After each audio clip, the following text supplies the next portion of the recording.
This is Creative Banter. When starting on a new leg of your journey, there are two overarching concepts about how to proceed. You may either keep your plans to yourself out of fear they won't formulate, or you may push these plans out into the universe with hopes that good things will come your way.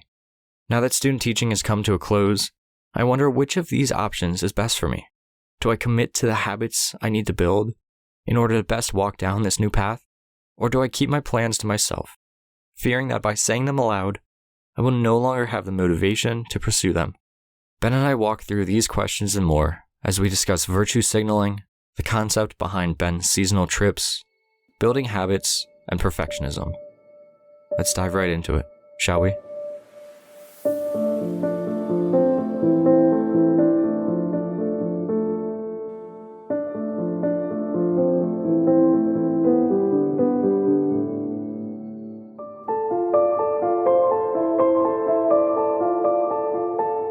Nice little countdown going again here. I know, right? It's like we're launching a starship. Except it's not nearly that this exciting. One doesn't crash, yeah. Yeah, this one doesn't crash as bad, and the launch of it and watching it is not nearly as exciting. Yeah, I don't think our podcast is going to destroy a small town in South Texas either. I don't know. So there's that. I don't know. Given the way that the world is going, we might. Some of our views might piss someone off and just be like, no, we can't do large format photography anymore. It's dead, and just go destroy a town because of it. Yeah, pretty controversial. How dare you pick up litter? That was exactly. Yeah. I'm sure someone. I've had that comment before. Really? Just yeah. I think people think I'm virtue signaling. I'm like, no, I legitimately can't focus on taking photos unless I get rid of the trash that is in the scene. I mean, I guess I can see it's a compulsive thing. I guess I can see the whole virtue signaling argument because of you filming it and showing it in your videos. But at the same time, it's not like you're forcing anyone else to do it. It's not like you're making a big show out of doing it. You don't like it, just hit the little L button to skip ahead 10 seconds or whatever, and you'll move on with your life. Yeah. And I think it speaks somewhat to the fact that so much of what is seen, especially on YouTube, is things that are oftentimes done for show, as opposed to things that are actually, that's just actually what happened. And that's actually the way that a trip went. And that's actually something that, so by the time that this airs, I will have posted all the videos from Death Valley and from Zion. And generally, I don't really receive any trolling sort of comments, but there was a strange one that I got, and it's already gone from the page. There's a way of shadow banning people, which really is kind of amusing, which I don't oftentimes do, but there's this person, and I don't have the comments anymore word for word, but it was after posting my last video on Death Valley, and the person chimed in and kind of at first it seemed like a little bit of a friendly sort of tone, saying something along the lines of, I just want to say that your videos were very boring and your work just wasn't all that great. I might watch your videos from Zion, but we'll see. Anyways, good luck. Oh, that's great. That's great. That reminds me of a comment that I think I saw on one of Murray Livingston's videos. And I haven't really watched any of his vlogs or anything, but I just so happened to see the comment on it, and it pretty much was along that same thing of your videos are in black and white or something, and really boring, and you should try ramping up the excitement or something, and just along those similar lines. And I'm why? Yeah, it's interesting because when I record the videos, everything that happens on the video would have happened anyways if I wasn't shooting video. I'm not doing things just for the sake of entertainment or for sensationalism or anything like that. So hold on a second. So you're saying that every single time that you walk away from the camera and then walk back to the camera and then walk away again with the camera for this little... I would have done that anyways. Okay. I probably would have seen a pretty little rock on the ground. I'd be like, oh, that's a pretty little rock. Circle back and check that out. Yeah, that's a pretty little rock. And then... just clarifying. Then go on my way. Yeah. Yeah. Well, yeah, slight exceptions like that. But like if I'm like hiking into a canyon, I usually set up the camera and I hike into the canyon. If I'm seeing it for the first time, I'm seeing it for the first time, as opposed to like, I don't know, trying to make something seem bigger than it is. But anyways, obviously a comment like that, or the comment on like Murray's channel, stuff like that, it just, obviously the person is just trying to get a reaction. Yeah. They're trying to get some attention.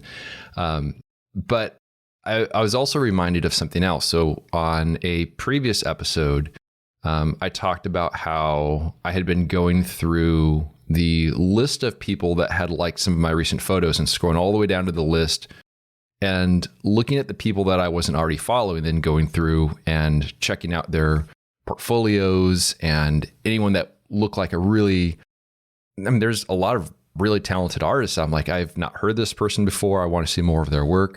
And so I'd follow them. So I just, took, 20 minutes or so just to go through, do that. And just out of the blue, I received an email from a person who was one of those persons that I followed, really talented photographer, beautiful tree photos. And they said, hey, I just want to say that it was really cool that when I saw you followed me on Instagram, I've enjoyed your work, this and that. And it was a very positive interaction. And I thought it was really awesome to find another photographer I wasn't already following and to be inspired by their work. And it was just positive on both sides. And that was like about the same day as that negative comment on YouTube. And it reminded me of the fact that, these small things that we can do can have actually a pretty big impact on people. And whether it is negative or whether it is positive. And so just, every little thing, it can have an impact. And so, yeah, that's just something that's been going through my mind lately. Yeah, I mean, I think about that with this podcast and the Discord that we created, and even people that listen that aren't necessarily a part of that Discord channel or don't really participate a whole lot. Just the emails that we've gotten since we started this up, and the comments that we've gotten about it, and the reviews that people leave on Apple Podcasts or on Spotify or wherever. Just the little, like you said, the little impacts that something as simple as you and I speaking to each other and talking on various photography or whatever topics each week. Legos. Yeah, Legos. Pretty Little Rocks. Yeah. Yeah, And just like the impact that has on people and like the enjoyment that people get from it. Like it's awesome to see. Yeah. Yeah. Yeah. It's a very interconnected world. And yeah, so it's just a little reminder that, small little things like that can, two people can walk away from a experience like that feeling better about the interaction. And then one other thing, so I had mentioned in a past episode how I had figured out why I was having difficulty scanning some of the black and white photos, and it's because I wasn't masking around the edges. And so I made some masks out of some gaffer's tape and scanned in one of the photos, and it scanned in fine. It was good. And it was a photo of these two boulders that are wedged in a canyon wall. And I had photographed it on color. I had photographed it on black and white. Yeah, I think I know what you're talking about. I can picture it now. And I wasn't terribly satisfied with the color version, probably because I was comparing it to a different photo with two other boulders from the previous year where the light was better, the natural color was better, and it wasn't to that same level. But then I opened them both in Photoshop, and I had them side by side on the screen. And I noticed how I'm liking the black and white one, better than the color one now. And so I did a little dodging and burning on that black and white photo, just to put a little more emphasis on the boulders, just some minor tweaks. And then I decided, well, what would happen if I did those same sort of dodging and burning on the color one? So I went to that image and I did the same, and it's a little bit better. But there was something about the color of that photo that was still throwing me off a little bit. It just didn't quite look like how I wanted it to. And I tweaked the curves. I did some other tweaks. So I decided to experiment by putting a warming filter on it in Photoshop.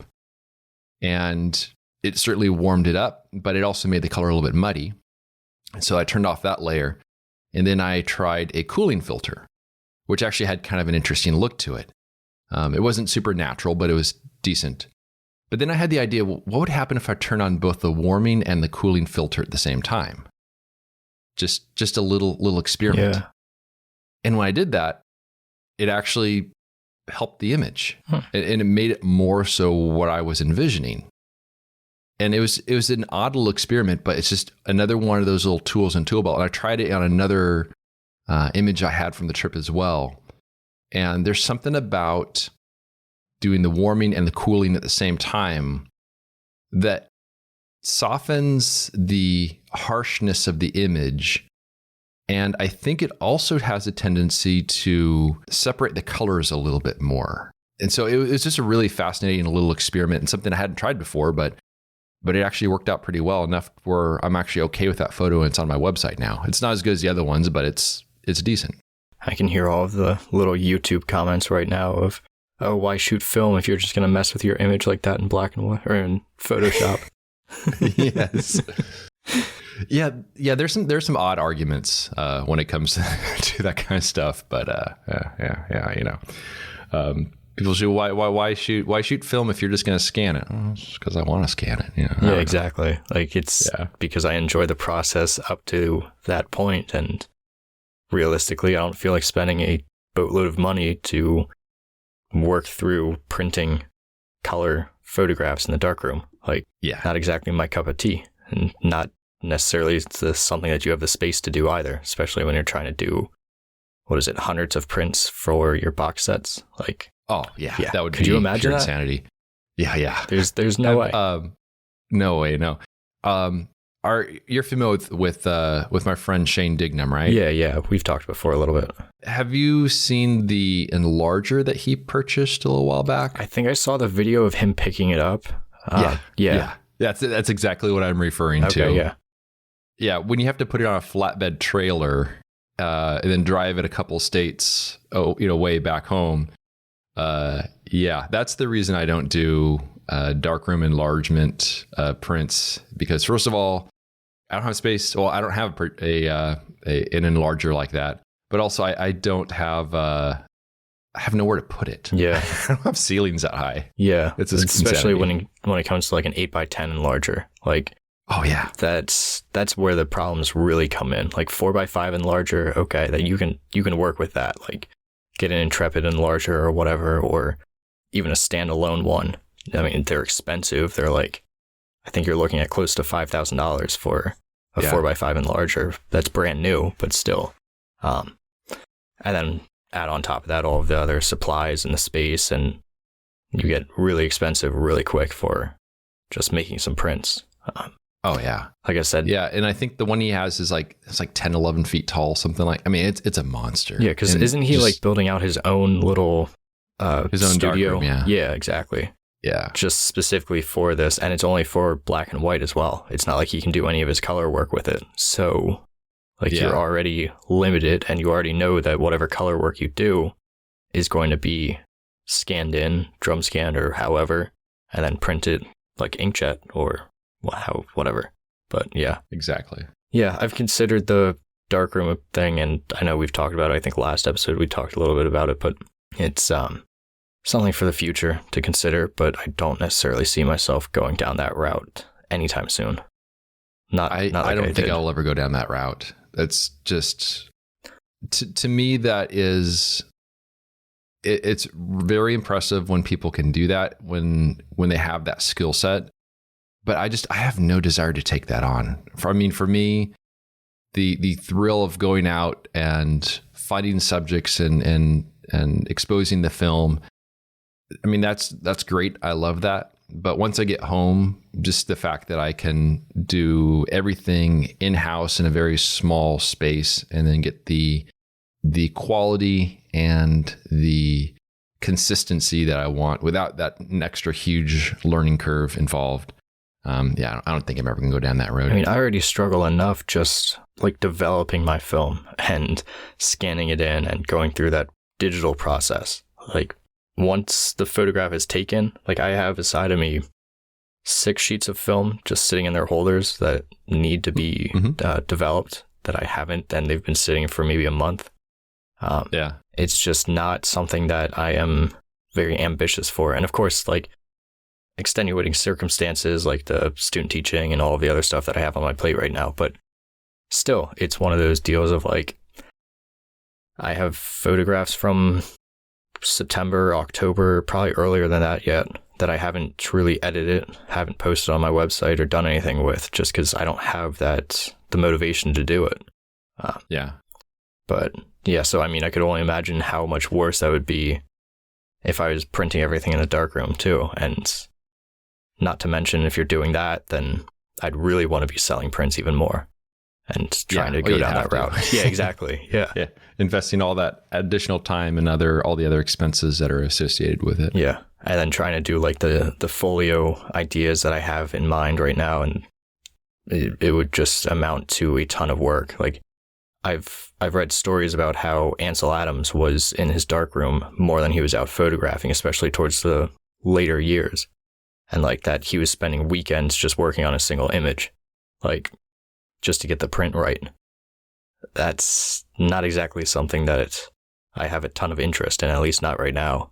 What was that in his kind of his later years? Kind of, I'm not as familiar with his process. I mean, I can see how at a certain point, if I had a very good body of work I was happy with, I could see the enjoyment of spending the time making the prints and not feeling as much of a drive to actually capture the images. But I'm definitely at a stage right now where for me, it's all about just going out and trying to gather as much work as I can. I think his problem was once Moonrise Hernandez like blew up in popularity, he had to keep up with it. Like he had to keep up with the demands. That's why he got like assistants and everything to help him in the darkroom. So at least from my understanding, he was in the darkroom like all the time for like entire days or not full weekends, just working and working. And he enjoyed it. Like obviously you have to if you're going to be doing that kind of thing. But at the same time, that's like you, I'd much rather be out in the field creating and enjoying nature rather than being stuck in a dark closet or dark room. Making prints with a bunch of smelly chemicals. So, and speaking of going out and gathering more work, I've been watching the weather for my spring backpacking trip, and it's crazy because it's been. Hold on, what episode is this now? This is what number 52. episode? 52. Yeah. Oh. Yeah, I was about to say it's been about a year roughly. Since I think going on. There's because I remember it was a year ago talking about going on my spring backpacking trip, and here we are again. I mean it's I think by the time that this releases, it should be right around that 1 year mark. Yeah, something like that. Yeah. But the weather out there it's decent. It's still not quite like if I look at the weather report, I want to see nothing but like full sunny for at least 3, 4, 5 days in a row. And then there's still, cloudy days and stuff like that. But we're getting closer. It's warming up a little bit out there. I'm seeing more days that have the little sunny conditions icon. And so I'm looking forward to getting out there. My bag is packed. It's sitting on the floor of my home office here. I don't have any film in the holders, but I have everything else in there ready to go. And so I'm really looking forward to that. Going out and visiting some of the familiar canyons I've been to, as well as checking out some new areas as well, and trying to find new and creative ways of keeping the pack very, very lightweight. And so. I'm looking forward to it. I know that you've got some trips coming up at some point too. But eventually. It's nice getting out there. It's funny, like now that we've been doing this for about a year, and I know in the very beginning, especially, we talked about how you really only take a couple trips each year, even as a full-time photographer. But honestly, it doesn't feel like you don't take a lot of trips. Like with how time flies and everything, like it feels like you just got back from a trip and now you're going on another one. Yeah. And that's very much how it feels. And actually another thing too, when I do the videos, when the first one goes live, it means that all of the videos for that series are all done. They're all uploaded and they're all scheduled. And so after that goes live, then I have about a month or so where I can just kind of relax a little bit and I don't have as much work to do. And so I'm kind of nearing the end of that time period where now I'm kind of itching to get out there again. But yeah, I mean, it feels like I was just out there. And so I honestly don't know how people spend tons of time out in the field, because to me, that would just be way, way too much. But, just having these condensed trips, 2-3 times a year generally gives me everything I need and allows me to gather all the work that I need. Yeah. I mean, honestly, it seems like one of the better ways to go about things, especially working with film, because like the amount of backlog that I get to have when it comes to film that needs to be developed just from weekend trips, going out every other weekend or so. And obviously I don't keep on top of things all that much, but still, like the amount of work that creates versus going on these succinct trips and then having a week or so after each trip where you can just get everything done and then have that time to relax. It's something for deeper consideration in the future, definitely. And especially if I decide to go into teaching. And if I'm not able to make my photography and writing into the full-time career that I'd like it to be, I'll really have to consider the week-long or so, 2-week-long trips as my way of doing things. Be forced into that in a sense. It's a good way of doing things. Because I think it just allows you to have that little bit of escapism where you can just get out in the field. You have a sense of purpose. You have a sense of drive. That's something I had more of when I was working the day job.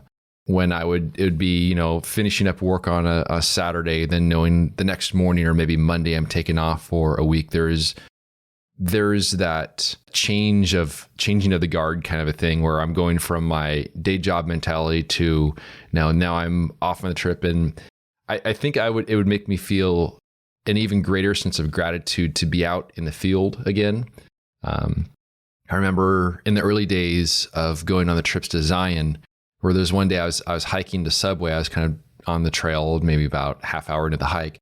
And there's an area where you drop down the hill. I'm just looking around going like, I'm in Zion right now, man. if it wasn't for this trip, I would be going to work right now. Yeah. But I'm in Zion.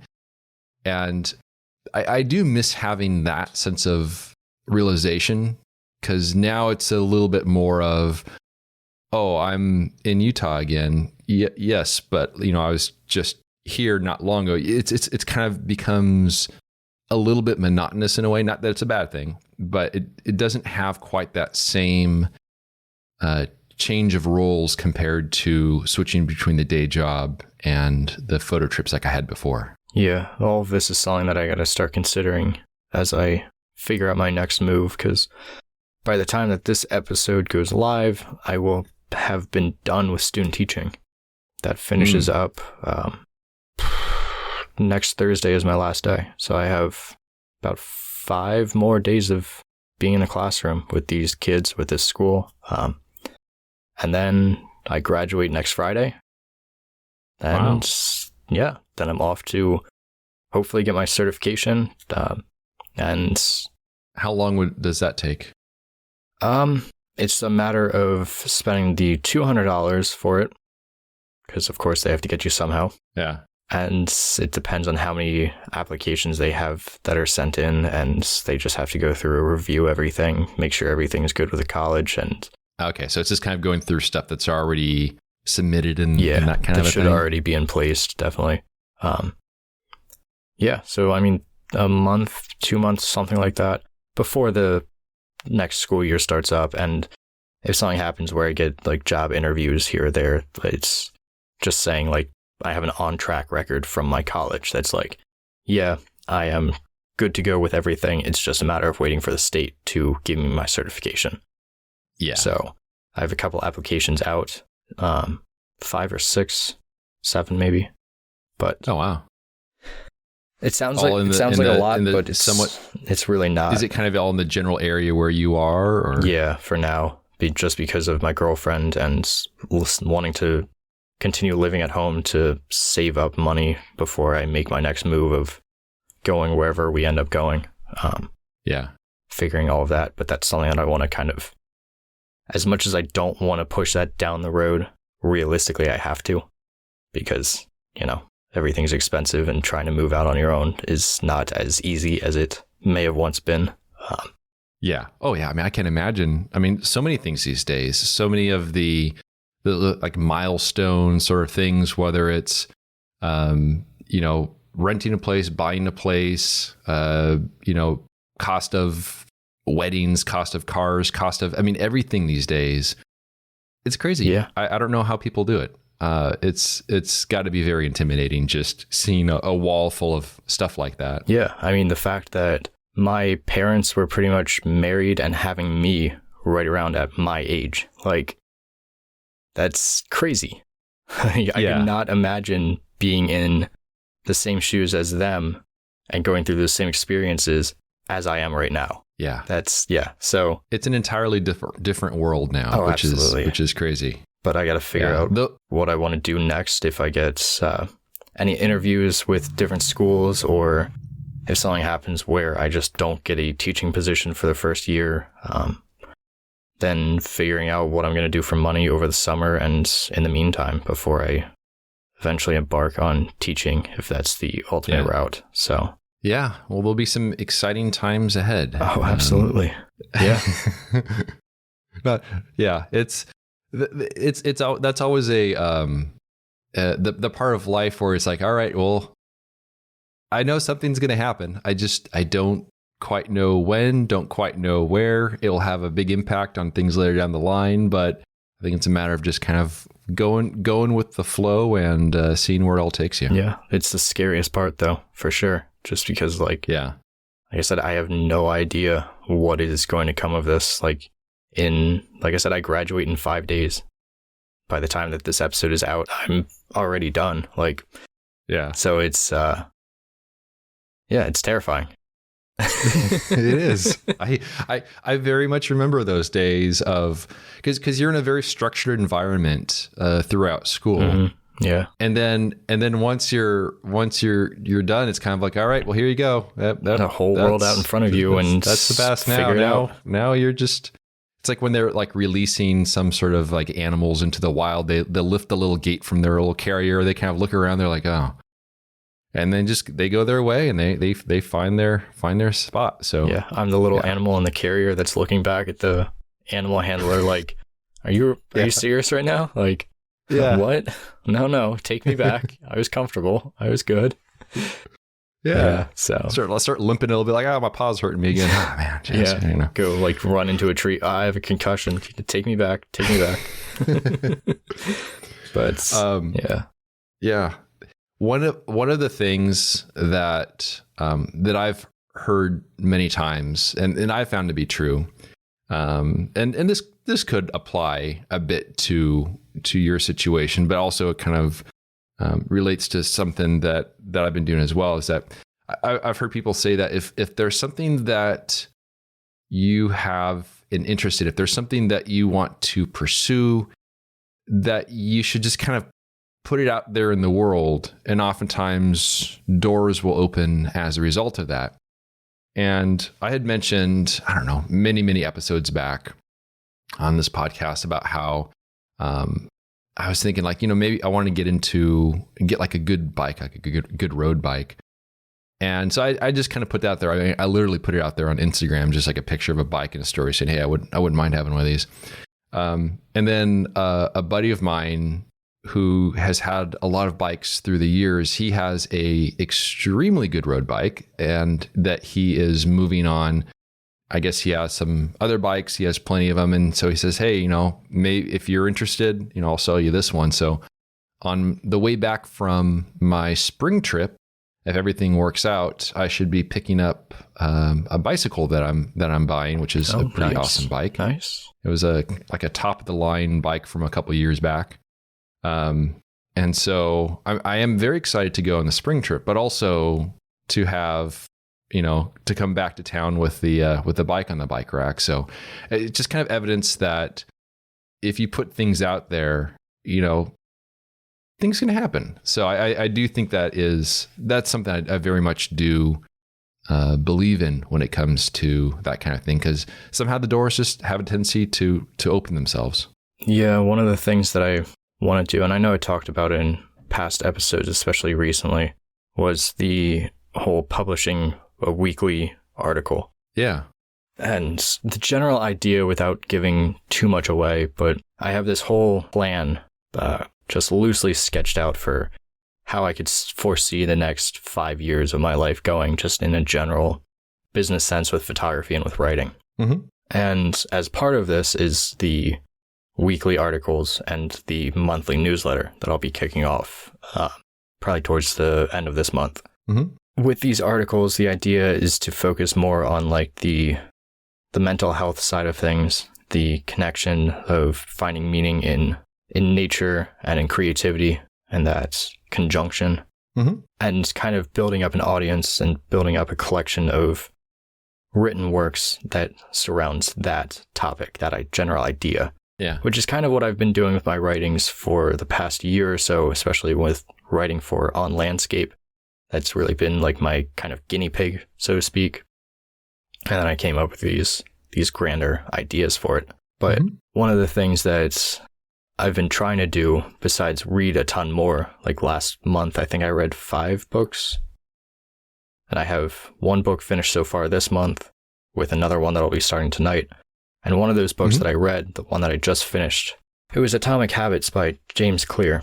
And are you familiar with? No, I'm not. I'm curious though. So Atomic Habits is all about building up small habits and essentially compounding them so that they grow very quickly and they grow over time. So he kind of goes through these 4 principles of like what makes good habits and how to build them, how to change your environment so that you're more likely to go through with the habits. Mm-hmm. It was a really interesting read, and I finished it in like 3 days, which is really quick for me. Wow. But as part of this, I'm trying to figure out how I can start building up my writing habit again so that I'm sitting down and writing each day and just building up these articles. That way I can publish weekly. And now that student teaching is going to be finished up with, I'm hoping, fingers crossed, that I can actually do it. Yeah.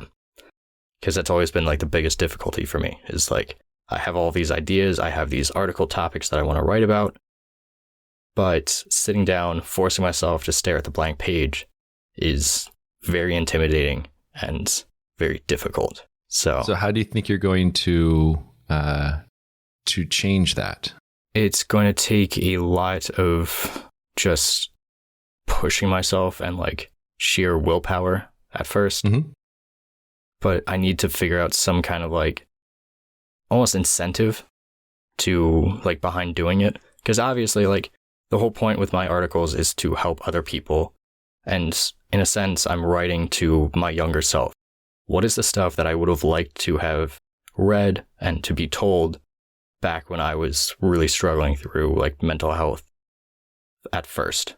So whether that's enough incentive for me to actually go through with it and sit down and write is a whole other story. Like in part of this book, he was talking about how we as humans very much so like immediate rewards. Yeah. Like we like immediate feedback. That's why we are so addicted with like social media and getting that. Like that's exactly what I was thinking. Yeah.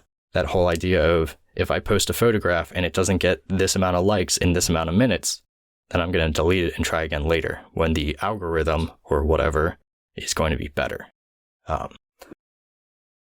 But unfortunately, we live in a world that's like delayed gratification.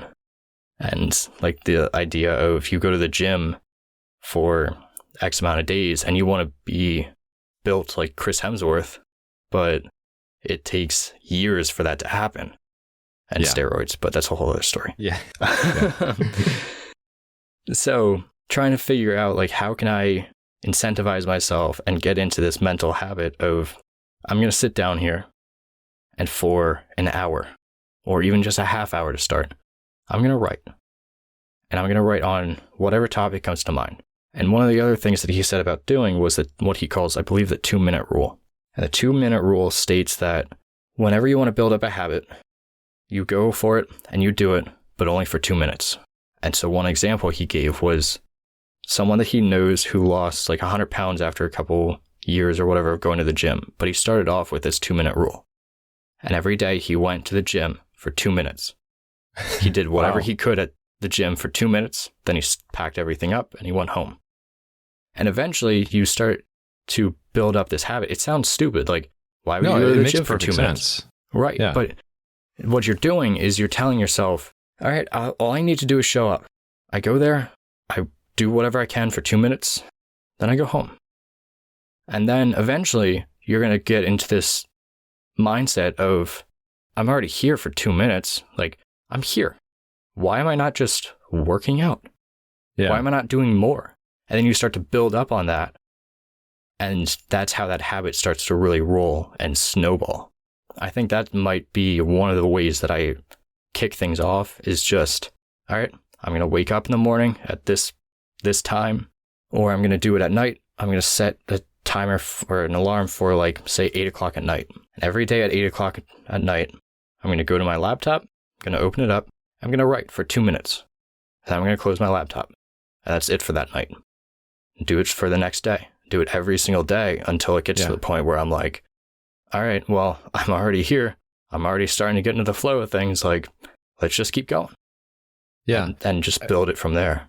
It does make perfect sense. I remember when I had a lot of work to do for my photography stuff, but I was still working the day job. I would get up early so I could spend a little bit of time, whether it was just answering a few emails or writing something or editing something. And I mean, it wouldn't be 2 minutes, but I mean, sometimes it'd be like 5 minutes. I mean, it would be a very brief duration of time that I could work on something. And then I'd have to go and, start getting ready for work or something like that. But having just that little bit of time to work on something, it definitely left me hungry for wanting to finish what I was doing. Like once you kind of get over that initial barrier, then things were kind of easier flowing. And I was very productive in those very brief amounts of time.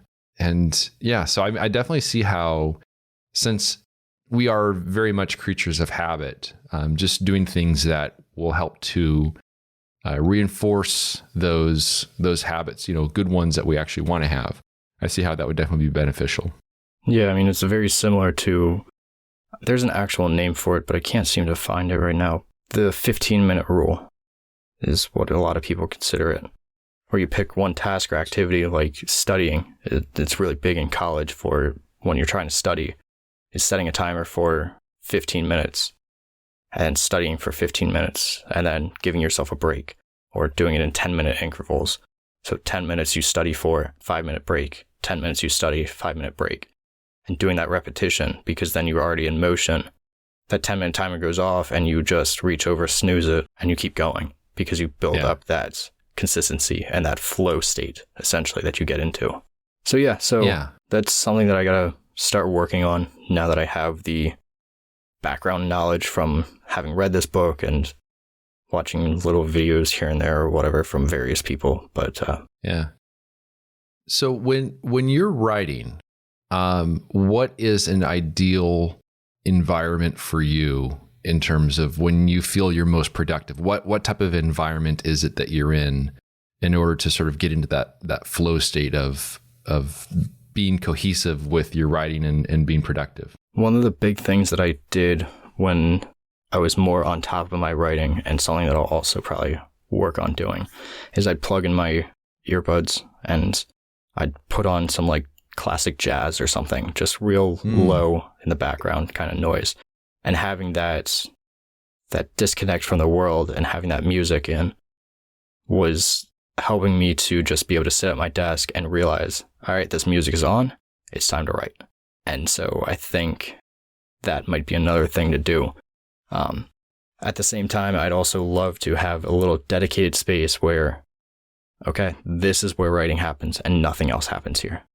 Yeah. Like that was another thing that James Clear was talking about. just change your environment so that it's conducive to this habit. So I think if I have a space, if I can find the space in my room somewhere where I can sit down on my laptop and just say, plug in my earbuds with whatever lo-fi music or jazz or whatever in the background, and just say, this is strictly for this task and nothing more. And then add on to that the 2-minute rule to get started and to build up this habit, this consistency, this chain of events. Then it might be worth something. But that plus I think the satisfaction of once you start, reaching some degree of completion on some of those, just, adding more of those articles kind of to the larger body of work, and having the rewards of having completed the stuff. I think that will kind of create a little bit of a self-fulfilling, not self-fulfilling prophecy, but it's a cycle that fulfills itself. There's a phrase for that, which is far more graceful than what I just said. Yeah. So, one of the other things that I was initially kind of afraid about, but I'm not so much so now, especially as I think more about it, was the idea of, well, if I'm going to publish weekly, there's 2 fears that I'm having, and one is much, much greater than the other. But the initial one was well, what if I run out of ideas? And the reality is that you're going to continue building on ideas, and you'll, as you read more especially, and as you write more, you'll think, oh, well, this connects to this, and you'll start making those connections. Yeah. But my bigger fear right now is just the quality control of things. I've always been a perfectionist, and which has led to me procrastinating very much so. And so now I'm I want to publish something weekly, and it's a very consistent basis. And I don't necessarily have the time at that point to go through each article 4, 5, 6, 7 times to revise it and get it to this shining, beautiful diamond that it could be if I'm at this rate. And just accepting that, I'm publishing something on my personal website. I'm publishing the idea. I'm not necessarily publishing some fine piece of art or book or something that's going to be out in the world forever. I can always revise it. I can always come back to it. I can always learn more and expand on it later. Yeah. And I think those are the things that we notice when we create things. It's easy to get caught up in those small details of, I know that happens if I try to write something. I'll just find myself stumbling over my own words, and I just find there's 3-4 different ways of phrasing the same thing, and none of them seem right, and this and that. And I find myself second guessing everything. But in reality, when a person reads it, they're not thinking about any of that stuff. They're just thinking about it from the standpoint of oh wow, I never really thought about that point before. They're seeing sort of the bigger picture. But it's hard to escape the grasp of that. I know when you're creating something, which I think applies to so many things, whether it's writing or whether it's photography or whatever it is. But the perfectionism is definitely the enemy when it comes to, especially creating, that much on a continual basis. Yeah. And then, on top of that, there comes the idea of I was mentioning, I have all these other bigger plans in mind, and the whole imposter syndrome of am I really qualified to talk about any of this stuff? I'm talking about mental health, but I don't have a degree in psychology. And I'm talking about this idea of finding meaning. I don't have a degree in philosophy. Just getting around that imposter syndrome when it really comes down to it. So there are definitely hurdles to face, to cross, to push through. But at the end of the day, I think I'm going to just go for it. I think by the time that this comes out, let's see, this is 2 weeks that this will come out. I should have 2 articles done and up on the website, with a 3rd one coming out. So I think I'm going to dedicate every Tuesday, starting the 8th, I think it is. The 9th. Every Tuesday starting the 9th, I'll be publishing a new article. Just making that commitment, that verbal commitment right now, that it's going to happen. So. Yeah, which is a call back to putting stuff out there And that's when you put stuff out into the world like that, I think it'll lead to good stuff. Yeah. So now I got to get off of this and go off to finish up some edits on an article that I know I plan on publishing and go from there. But first I got to finish up the final project for school that I've been procrastinating on for about 3 weeks. So, well, that one I'm sure has an actual defined deadline. Yeah, that one's on the 8th. That's due. So yeah, got to get that done. Well, you're gonna have some busy days ahead. That's for sure. Yeah, I will. It's gonna be fun and terrifying.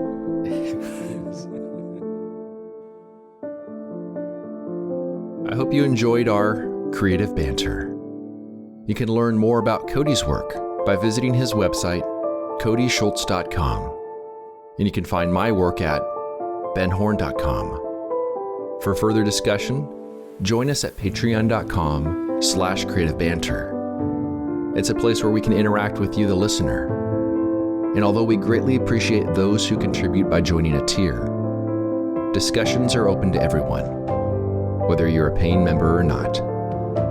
Thanks so much for listening, and we'll see you around next time.